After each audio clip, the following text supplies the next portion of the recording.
What's good, my loves? Welcome to the channel. Thank you for clicking the button. Thank you for being you. I love your face. Anyway, it's your boy Jay. I am the Cardinal of Criterion, the Bishop of Bull Moose. Also, I moonlight as a Hong Kong Phooey at times.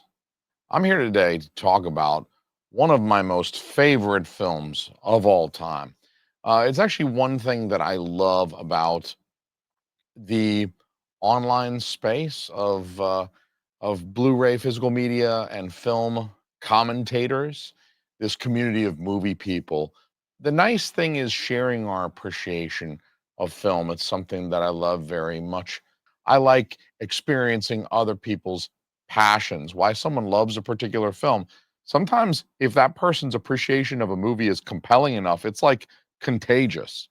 So I want to try to do that today for my personal favorite, one of my personal favorites, at least. Definitely my favorite French film of the 1960s, easily, if we can get specific as to the country of origin and the decade. And that film is Le Samouraï. I dare say Le Samouraï is a lesser known, lesser seen film, even in an elite boutique Blu ray circle such as ours, which is kind of a crime, in my opinion, unfortunately. I want to use some time today to try to convince you to check this film out by talking about what makes it special, in my opinion, at least. I'm going to try to keep this appreciation fairly spoiler free. I'm not going to walk you through the narrative. I'm not going to repeat what happens in the film start to end. I find that unnecessary. Either you've seen the film before and you don't need me to tell you what happens because you've seen it, or you haven't seen the film before, in which case I don't really want to spoil anything for you. All I really want to do is tee up a sense of appreciation for this film so that if you decide to check it out, you'll kind of have an idea of at least what I think you should look for in Le Samurai. So I will be doing some critical analysis, of course. I will be showing you images from the film. So I'm talking about a movie. It's going to be mostly spoiler free, but it's going to be hard not to mention places and things that occur. So look, I'm going to do my best dancing around spoilers. I'm not going to tell you what happens at the end of the movie or anything like that. That being said, it depends on how blind you like going into a movie. If you want to be really blind, go watch The Samurai, come back to this video. If you're okay knowing a little bit about the aesthetics of this film, I'm going to talk about its mise-en-scène, I'm going to talk about cinematography, then by all means, I'm not going to ruin the film for you. It might even broaden your appreciation. At least I hope. That's what I'm going for, is that it's going to broaden your appreciation of Le Samurai. Le Samurai is a 1967, I mentioned it was a 60s film, 1967 French film. It was directed by a Frenchman named Jean-Pierre Melville. Hopefully that name sounds Frenchman enough for you, because that's about the Frenchiest name I could possibly think of, but it's a good name around these parts, okay? In this house, Jean-Pierre Melville is a hero. And in this house, Christopher Columbus is a hero. End of story. The film follows a man named Jeff. He's played by Alain Delon, perfect actor in my opinion. And Jeff is a hitman in the French underworld whose veins are absolutely filled with ice water. Jeff is handsome and even kind of stylish in an understated way. He can't be flashy given his profession, but he's also an inscrutable protagonist. He's silent for much of the film. He'd obviously rather not say anything at all. And he's calculating. He's very calculating. He's silent throughout the film. And the good part about that is that you don't have to deal with any annoying expository dialogue. A lot of films use dialogue, particularly in the first act of a movie, to kind of set things up, tell you why this person is the way that he is. You're not going to get any of that here. You'll leave the film still wondering why Jeff is the way he is at the beginning of the film, because they're not going to spell it out for you. And Jeff isn't going to have any like clunky dialogue with some other character, but I'm your best friend. Like, it's a silly thing to say to somebody, and it's ham-fisted, shoehorned in ham-fistedly in order to create some exposition between characters. You don't have to deal with any of that here. It's really stripped down and pared away in a way that makes this film feel leaner. You will read reviews of Le Samouraï that describe Jeff as cool. He's very cool. Yeah, he's cool. So I'm going to try not to repeat that here. Rather, what I will do is expound upon it by saying that Jeff is cool in the sense that he never really seems to be uncomfortable in Le Samouraï. There's no way to catch him off guard or out of his element or go on the offensive. At all times, Jeff retains this Zen like state of calm. There's really no way to rattle him. The police are after him. There are attempts made on his life in this film, and yet he behaves as if this is par for the course. It's just another day that ends in Y. The whole of existence almost seems mundane to him. He goes about this life of a hitman, murdering people even. Ho hum, no biggie. No matter what, Jeff is in control of his emotions and he doesn't let anybody shake him.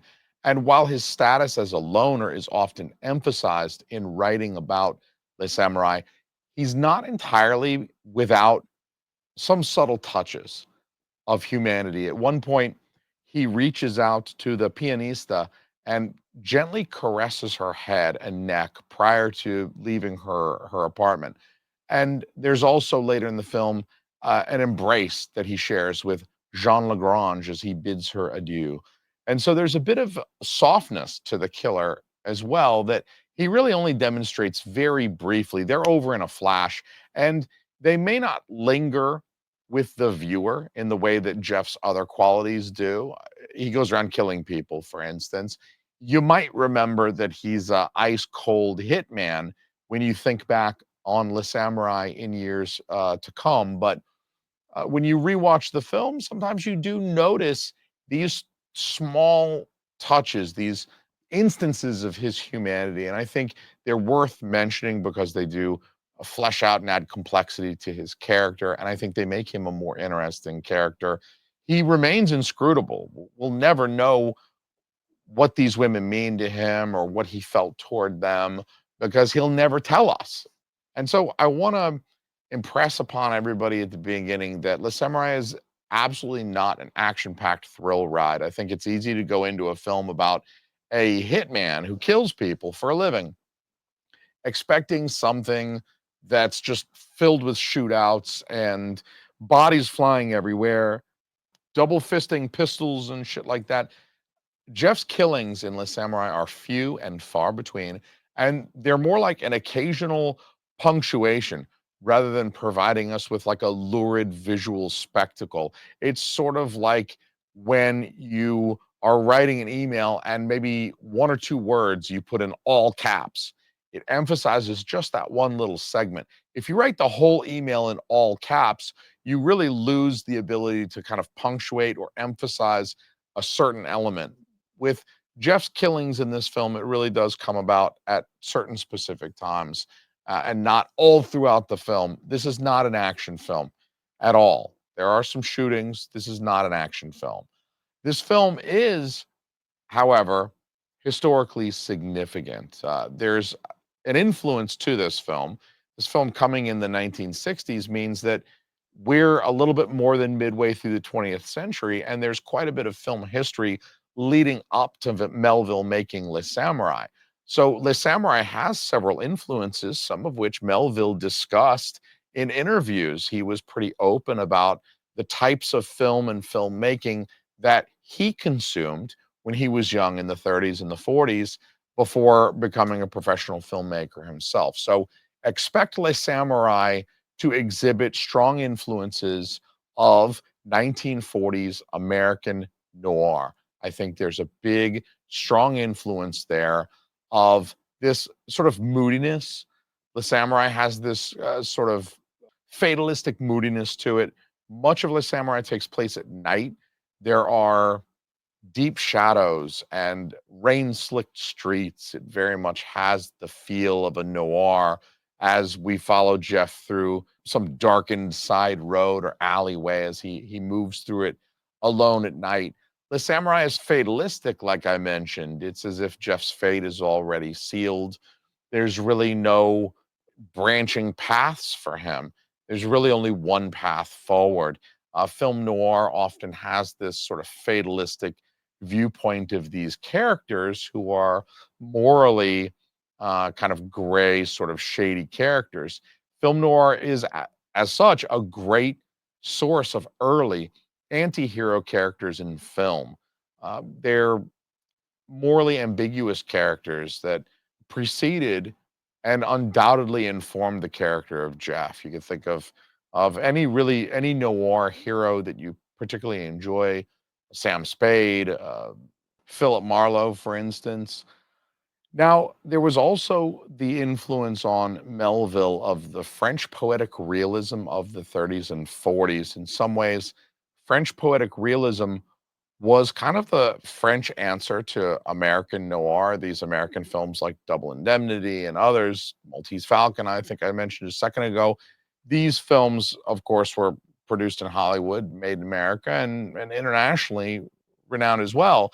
And the protagonists of French poetic realism were doomed loners like Jeff and Le Samouraï. So there's some other things to look out there if you want to see a more of a French influence on Le Samouraï. And of course, there is samurai film.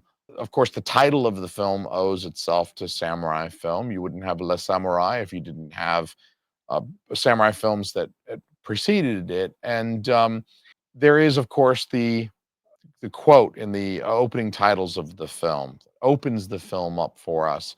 The quote characterizes Jeff as a loner, a solitary killer, but also a man of deep principle, someone who rigorously follows some code like Bushido. And while the quote is attributed to a book of Bushido, the quote is actually entirely fabricated by Melville to achieve his desired effect. However, Melville fabricated this quote with genius precision because it does so much for the film in the way of exposition. It's really the only exposition that you'll get, and it's brief. It's a single sentence. It cuts right to the point, but it does a lot to help us with characterizing Jeff as well as our expectations for the film as a whole. So the film takes on this aesthetic of a strict warrior code, but it's not a direct product of samurai film. It's really more of an analogy. It's a metaphor for the character of Jeff. And in a way, Melville kind of seeks to mythologize Jeff and maybe more broadly the criminal underworld he navigates in Le Samurai. It reinforces the solitude of Jeff's life to Western viewers like the French or even us Yankees here in the US. The Eastern samurai is a bit of a mysterious and exotic entity. Comparing Jeff to a samurai sets him apart from like us, the normies. Jeff walks this solitary and kind of abnormal path, not in a negative connotation way, but abnormal in the sense that it's outside of the statistical norm. He's a different breed. He's not like a married father living in the suburbs while secretly killing, like in True Lies or something like that. It's not that kind of thing. He's more directly and openly dedicated to his craft, if you want to call it that. Jeff is part of an inscrutable criminal world that is, just like the samurai, foreign to us.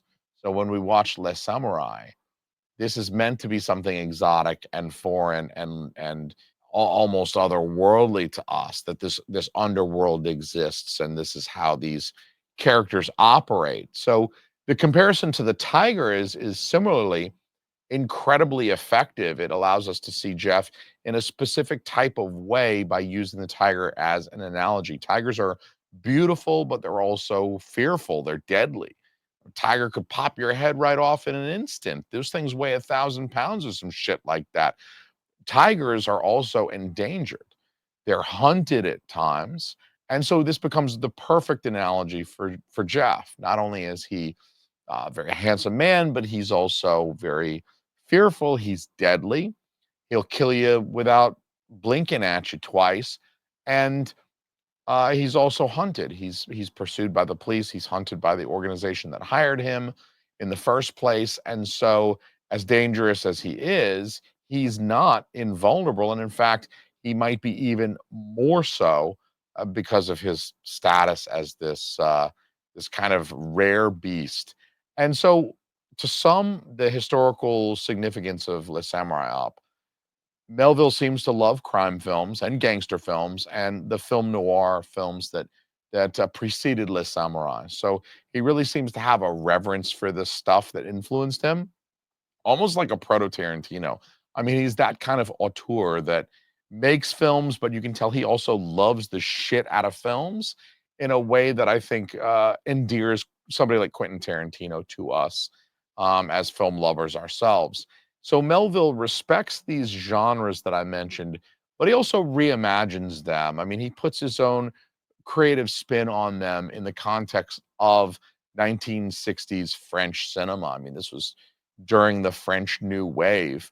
There were all sort of other young French auteurs that are well regarded, well respected, guys like Truffaut and Godard that are looked upon as masters nowadays, that we look back on as masters. And so, a stereotype of noir, for instance, thinking about Double Indemnity again, there's this stylish voiceover narration in which our hero narrates the events. He gives us a window into his thoughts, his motivations. There is no voiceover here in Le Samurai. There is no window into Jeff's mind at all for us. He's completely inscrutable, like I mentioned. He's apart from us. He's exotic. We don't get to take a look inside and sort of see if we recognize anything.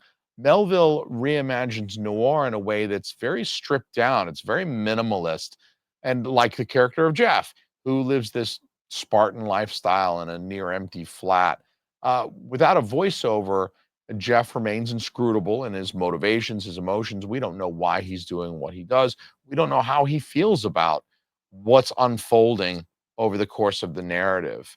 We don't get to know about why he chose his lifestyle, how he feels about this, how does he feel about the women in the story, the pianista or Jean Lagrange? How does he feel about these women that are in his life? We'll never know because it's not told to us. No aspect of his background is divulged. I feel like a lesser filmmaker might spend some time either with dialogue or with flashbacks or with both, showing us that Jeff used to be some kind of like French special forces. He served in Algeria or something like that. He has some specific training. He has experience that makes him more comfortable with taking a life. None of this background is divulged to us. There's not even so much as a whiff of a hint of his origin story here. So don't go in expecting that. There's really no exposition for Jeff, no setup for Jeff at all. We're simply dropped into his life. We're dropped into his routine. And it's really about watching the visual unfold on the screen. And I'll get to that in a moment, talking about like the visual kind of splendor of Les Samurai. I don't think that's overselling it either to use the word splendor.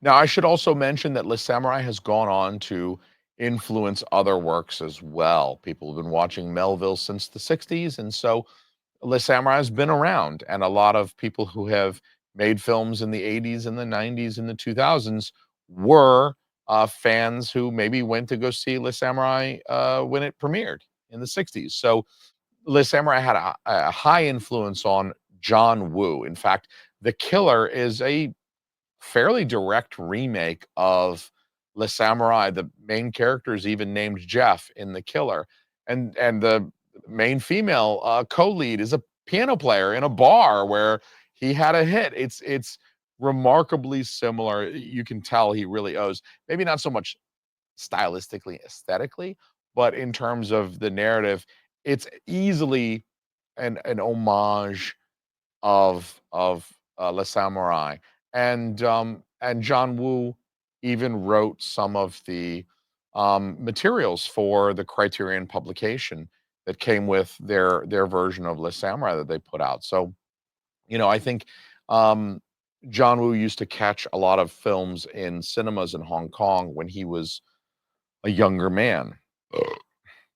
And so that would have been in the 60s and so or early 70s, and That means that he grew up with something like Le Samouraï, and it certainly informed the films that he made, specifically The Killer.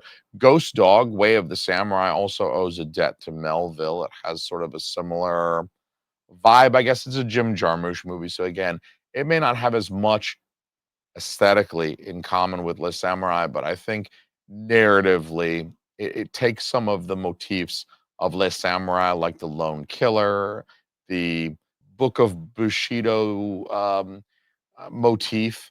It sort of steals that a little bit in the Asian homage and the analogy to samurai and that warrior code. So Ghost Dog definitely owes a little bit of there. And Drive, I mean, if you've seen Drive with Ryan Gosling, that film very much owes a debt to Les Samurai. It's very much a film in the same vein with this silent and morally ambiguous protagonist whose background really is never divulged. It's never important. It's simply not necessary to the story. And so Drive is a very similar vibe to Le Samurai, in my opinion. Now, I do want to talk a little bit about the style of the film, a little bit about some of the themes, and then a little bit about some of the mise-en-scène and photography of the film. So there are these two sources of conflict and tension in Les Samurai. Jeff is pursued by both the police, who want to catch the killer, and the criminal syndicate that hired him, who wants to eliminate him because they are afraid that he's a loose end, that the police might catch him and he might be able to expose them in some way. So Jeff is kind of caught between both of these organizations that have power and resources to use against him, and he has to stay kind of one step ahead of them. He has to evade them, and he really only has his wits to use against these organizations. Now, in terms of mise-en-scène, the first place we see is Jeff's apartment. It's the very first shot of the film that I mentioned a few moments ago, where we see that introductory quote that's not really from anything that Melville made up.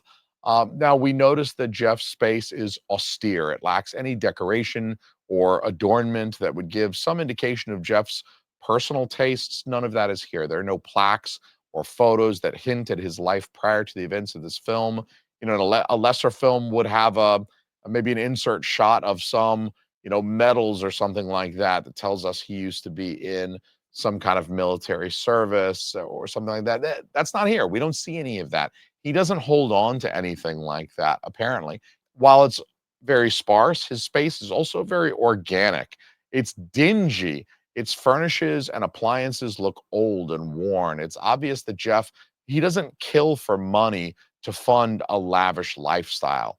It's not that he murders people so he can make large sums of money so that he can drive a fancy car and live in a fancy house, a mansion. So in this way, he almost feels more like some ascetic monk, you know, some Bodhidharma living in the woods above the Shaolin Temple or something like that in some cave. Jeff exhibits this full mastery over temptation towards creature comforts. He doesn't want nice things because he doesn't need nice things. And in fact, it may be that nice things, that luxuries and comforts only dull his sharpness. And he doesn't want to be dull at all. He wants to stay sharp. He needs that ascetic lifestyle in order to maintain his sharpened state. Now, it is also important to note that Jeff himself is never portrayed as shabby. On the contrary, he always is portrayed as meticulously well groomed. It's not out of Jeff's desire to participate in haute couture. It's more about presenting himself with the kind of dignity and honor that is appropriate to the member of the samurai social class. So now compare Jeff's ascetic lifestyle with the two organizations that are after Jeff that he's caught between. And first and foremost is the police. I think we spend a lot more time with the police hunting Jeff than the criminal organization. Now, the police station is equally colorless as Jeff's apartment. It's as drab as Jeff's apartment, as desaturated. But The police station is clean, it's new, it's not at all dingy in any way, shape, or form, and it's filled with this clean, linear design. It's also cold, sterile, mechanical. It's the image of a system that imposes order upon society. It definitely feels mechanistic. It feels like order, especially these lines, these crisscrossing lines, the edges, even some of the lights in the scenes are square and rectangular.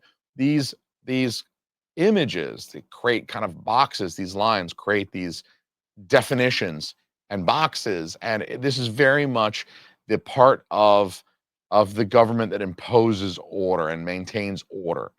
There were points where the police station reminded me something of a maze, like a rat maze, the way the inspector navigates his way through the various rooms where he's got a suspect over here, a witness over here, another suspect there, and a witness over here. And he's moving through this space in the police station, and it feels labyrinthine. It's almost confusing, like, where are we now in space? The police station ultimately is not a place of comfort. It's not a comfortable place. It's too sterile. It's too linear. It's too angular. Everything's too hard and too sharp in there. There's no plush leather. There's no extra padding, carpet, none of that. It's hyper modern, at least for 1967, and it's an institution. That's very much what Melville is trying to impress upon us with the visuals of the inside of the police station. Now, we'll finally take a look at the spaces associated with the criminal organization that hired Jeff, the criminal organization that's trying to eliminate him as a loose end. These are the most luxurious spaces you will find in the film. They're the most colorful spaces you'll find in the film. In fact, some of the only real pops of color will you find in the scenes where Jeff and other characters are inside the criminal organization, kind of in the criminal underworld's lair or headquarters that we see, where there are paintings on the wall, there's plush furniture, there's luxurious carpeting. The furniture all looks much more comfortable and soft. This is where money has clearly been spent on lifestyle. You can tell here. They have nice things. Every one of these rooms. Who knows how many thousands of dollars worth of paintings they've got hung up and down that corridor wall in that shadow organization's headquarters. I mean, this is the characters who want money for life's creature comforts. And Jeff seems very much like an outsider in these spaces, maybe more so than any of the other spaces in this film. And this is where he does his killing in the Samurai, is always in one of these plush, kind of luxurious spaces. He doesn't do any killing in his apartment or in the police station. And I think next we should discuss Jeff in comparison and contrast with his foils from both the police and the criminal underworld. Now, Jeff is silent, as I've mentioned before. He utters very few words in this film. He does have dialogue, but he's not saying anything more than he has to. And so, even though he utters very few words, I think it's key to his presentation. It's consistent with his comparison to the dignified yet exotic samurai. Now, compare that with the police inspector, the chief inspector, who's trying to nail Jeff. Now, that chief inspector is always talking. That guy's always yapping. He's just constantly letting everybody know how smart he is. He's always trying to direct and control. The police inspector is a know-it-all. He's like the class pet. He's even a bit of a blowhard when compared to Jeff's cool reserve. The inspector is like an extrovert. He's driving this institutional system as an extrovert, just yapping to everybody and giving orders to everybody, while Jeff is just this silent, introverted loner who would much rather be by himself and not say a word to nobody. Jeff rigidly obeys his internal code. You can tell that Jeff is ultimately, more than anything, committed to his code, his own personal Bushido. The inspector, however, and the police are willing to bend the rules a little bit, like when the inspector places an illegal wiretap in Jeff's apartment. The inspector is all right bending the rules a little bit to catch the guy he's after. Now, Jeff and the chief inspector are opposites as intended by Melville. Melville very much intended for these two to be kind of polar opposites, to contrast with each other, much like yin and yang. To tie in another Asian concept of yin and yang, these men are very much meant to be opposites and oppose each other, not just in the sense of the narrative that Jeff is trying to escape and the police are trying to catch him, but also in the sense that these men are completely different animals. They're entirely different species, right? As a man of systems, the inspector has to rely on his knowledge of things. Things must become known. He tracks Jeff through the subway at one point in the film, and he has a map that his agents can hit a button and it lights up with Jeff's location on the map. He's watching Jeff move throughout the city, and so he has to know things. Things have to become known in order for him to control them. The inspector's job is to seek, to find, to subdue even, and to get this resolution that's like really, it's not just his job. I mean, it's in his nature. It's his natural course of being. Now, Jeff, on the other hand, represents the esoteric and exotic, as I've mentioned. So he defies systems of knowing. I mean, the idea of something that's exotic means we don't experience it every day. It's not part of our everyday, day-to-day routine. We don't know much about it. We don't know what to expect from it. Jeff is this. This is Jeff. He defies these systems of knowing. And so his true nature is what really instigates the inspector's opposing nature to try to pin Jeff down. I mean, it's the inspector's job to nail everything down and know everything, and it's Jeff's nature to be aloof and to be at total liberty. And so that's how the police inspector seems to know in his gut from the very first moments that Jeff is the killer, despite Jeff having an airtight alibi. The police inspector has many other suspects. There's no physical evidence tying Jeff to the crime. And yet the inspector from the outset is completely convinced that Jeff is the killer. And it's really because he senses it. It's yin and yang brushing up against each other. And he knows that's the dude. That has to be the dude. Because that's the dude that kind of activates my nature the best. So it is the reason that the inspector locks in on Jeff from the outset of his investigation. It's because they're opposites. Now, Jeff operates outside of the system. He's a loner, of course. And so he's kind of a natural threat to the inspector's systemic control. And what Jeff ultimately represents for us as a viewer is individualism. Jeff is ultimately the metaphor for individualism, and that is why he's the natural enemy of the inspector. The inspector is part of this institution. He's part of this government that its very nature is to seek to control. Its very nature is the opposite of individualism. So that really is what kind of sets up this very interesting foil with the police inspector. But Jeff has another foil within the criminal underworld. This character is given the name of Venar, spelled Wiener. He's Venar is something of a liaison between the shadowy cabal of criminals and Jeff. So Wiener acts as like this go-between. He maintains the anonymity of the organization, the men who hired Jeff. That way, Jeff doesn't have to interact with them directly. He doesn't necessarily know who hired him because this man, Venar, has been his contact. So unlike Jeff, though, Venar is a foil for Jeff because Venar is underhanded. He attempts to kill Jeff rather than pay him for the job.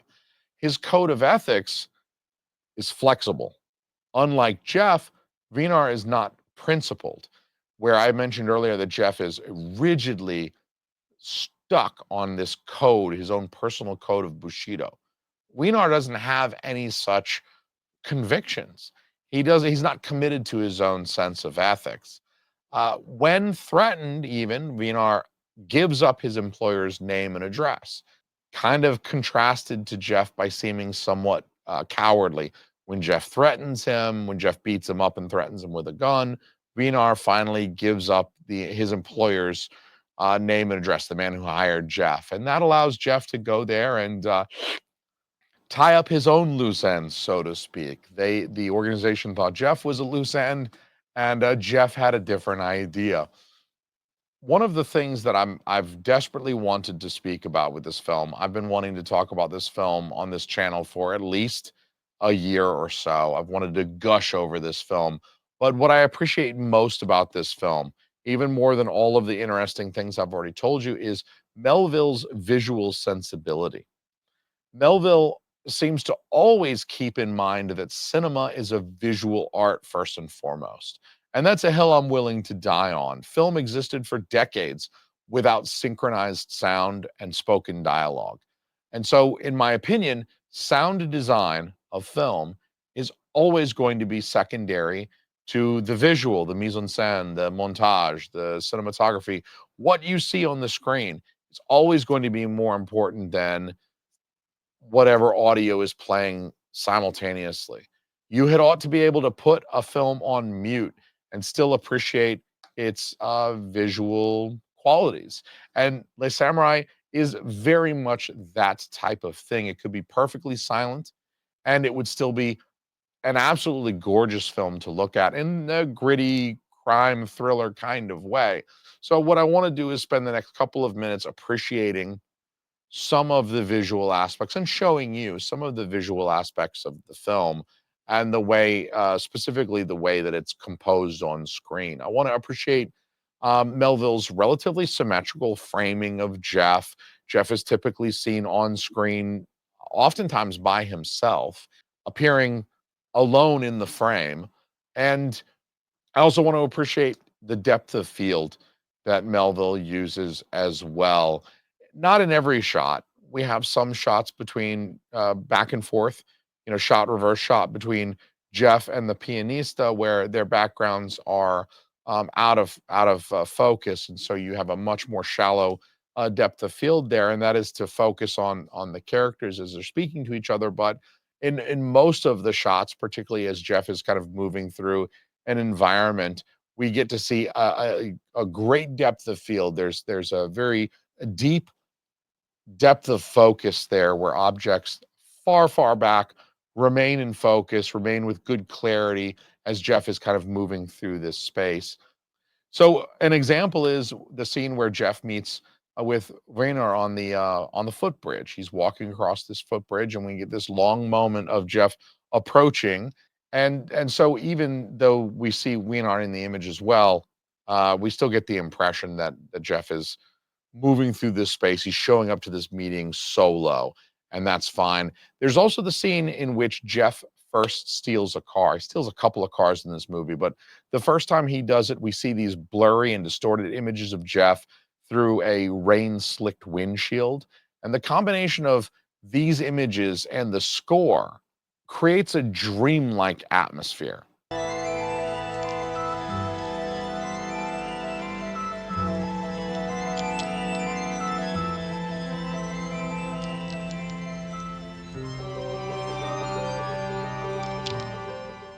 The score is relatively experimental.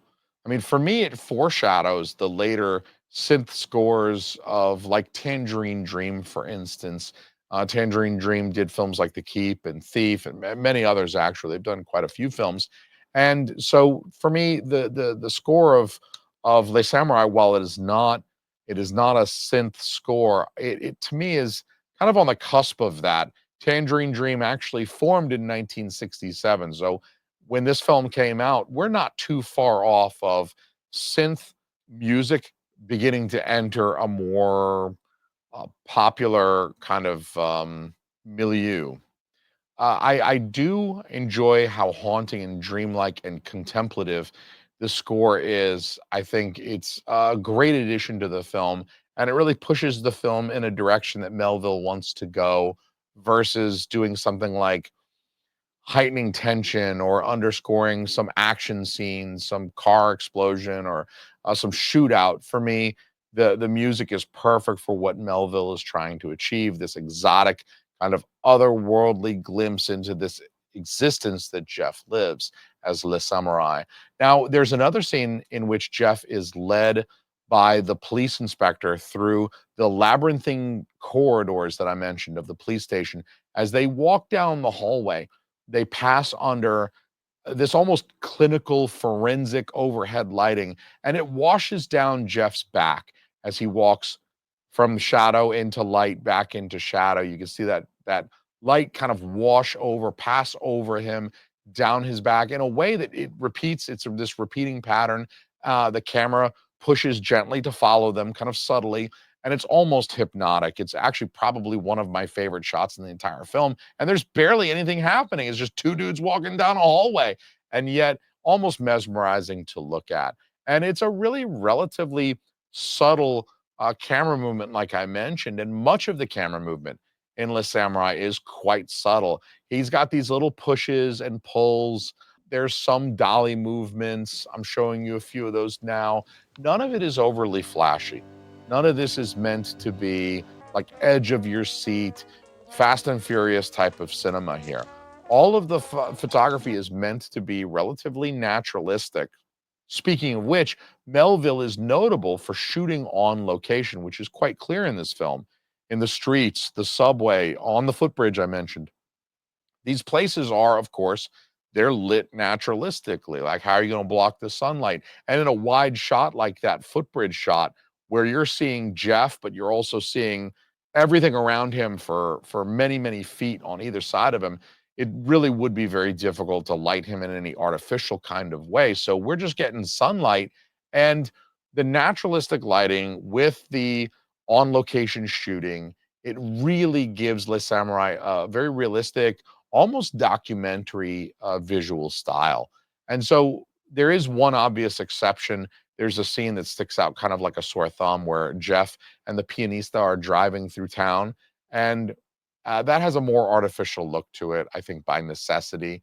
But that's really one of the only scenes that kind of stands out that looks like, okay, this is kind of a movie. They're making a movie here. Most of Le Samurai takes place at night and indoors, but there is some exterior daytime scenes. Nearly every composition is drab in color. There's a lot of blacks, there's a lot of grays, the white of Jeff's shirt, the dark gray of the rain-slicked streets, the steely tones of the police station. As such, this is a 4K that defies the common practice of praising the pop of colors, or the 4K, the Dolby Vision or the HDR10 making colors pop. There really aren't many colors in Le Samurai to pop. So you can't really praise it in that way. Praising the look of Le Samurai in 4K UHD really requires another focal point than color. You've got to pick something else to hone in on. Clarity might be something to look for. With DVD, you have some color bleed and some kind of shitty edges, which is probably even more apparent if you put the DVD into a player and watch it on a modern OLED, or some other a very high quality television. You'll probably see those DVD artifacts a little bit more. There's a nice clarity to look for, especially when we're looking at a shot with a good depth of field. There's also a subtle grain here that, in my opinion, it kind of enhances the documentary aesthetics of the film. So I think clarity might be something to latch on to a little bit. It has a really kind of wonderful, like, no DNR kind of look to it. There is that subtle grain, like I mentioned. So it does have that naturalistic. It doesn't have a digitized kind of look to it. Sharpness may not be a great focal point for all shots, though. There are a number of shots where soft focus is very much Melville's intent, such as the final scene between Jeff and Jean, when he's embracing her. I mean, how are you going to shoot her in anything but a soft focus? So I can say that Le Samurai has almost certainly never looked better outside of like a 35 millimeter screening. But it is hard to point at things like color and sharpness, since this is a film that stylistically, at least at times, eschews those particular visual elements. There's a great film texture here.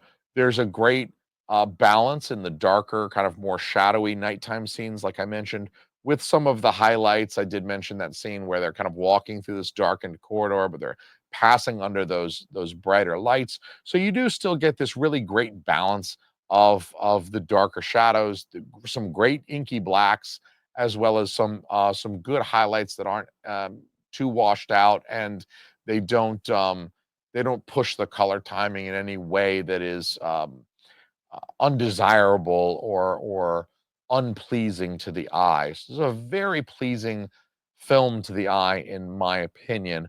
I hope some of the scenes that I've shown you help to kind of reinforce why I feel that way. And so I think that this 4K is for sure the truest possible video release of Le Samurai relative to Melville's original vision. I think this is very much what he intended, and I think what Criterion has given us would very much meet with his approval. He died in the 70s. I think he died in 73, 74.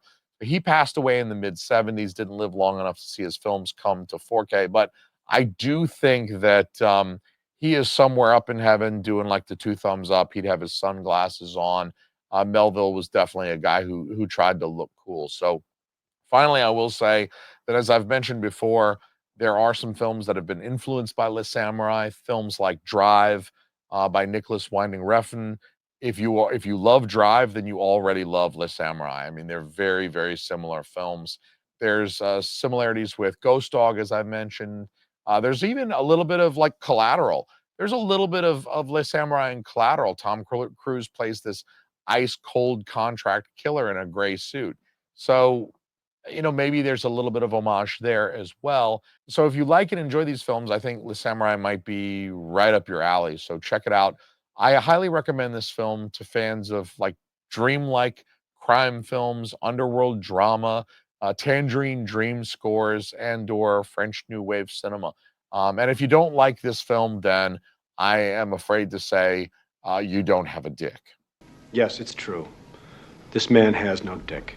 And now I would like to take the next couple of seconds to drink the rest of this beer while my Patreon patrons are thanked specifically and by name right over here. So thank you guys for being my ride or dies, my loves. I'm going to drink this. Thank you guys for watching the video. Go watch The Samurai, you fools.